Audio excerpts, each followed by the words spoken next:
Hey guys! Halloween is this coming weekend, and instead of buying a costume from the store this year, I decided that I was going to make my own. And if you have not already guessed, I'm going as a minion. I'm also going to show you guys how you can make this costume at home. It's really easy. It had to be because I'm not the best at making things, so really easy.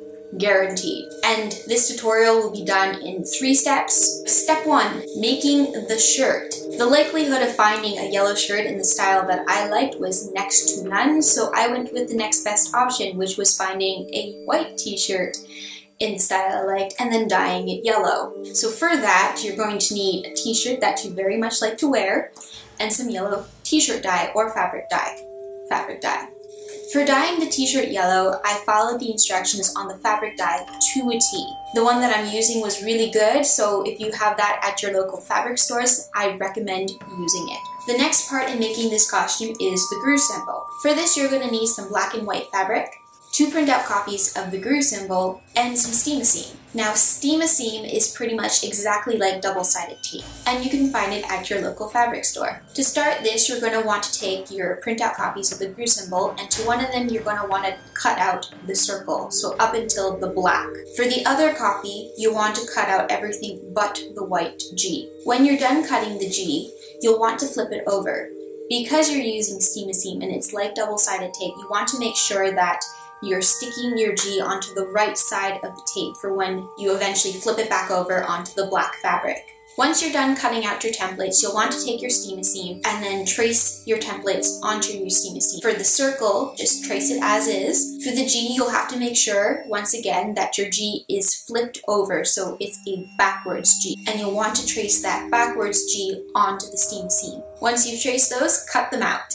Once you've cut out your steam-a-seam templates, you'll want to peel back the side that is going to go on the reverse side of your fabric. I know it sounds confusing, but you want the steam-a-seam to first stick to the back side of your fabric, so the side that is not going to actually be showing on your t-shirt. So you do that for both of them.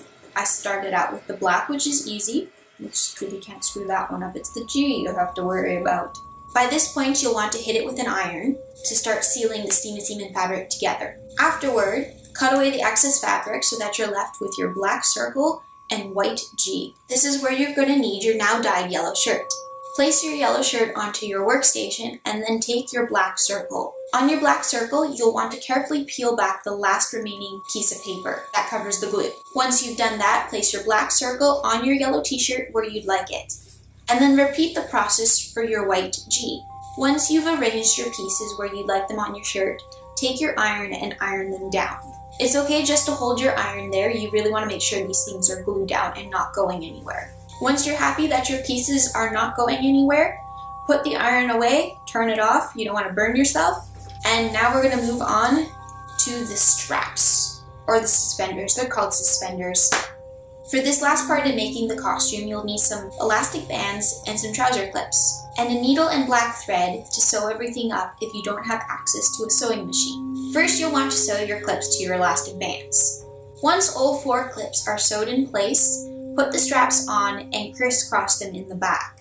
Once you like the placement of where that cross is, pin it down. You'll probably have to ask a friend. My mom's helped me here with this one. Once the cross section is pinned down, carefully remove the straps and sew them into place. And then you're done! You have your very own minion costume, and I'm quite happy with how it has turned out. I'm super excited to go out Halloween night.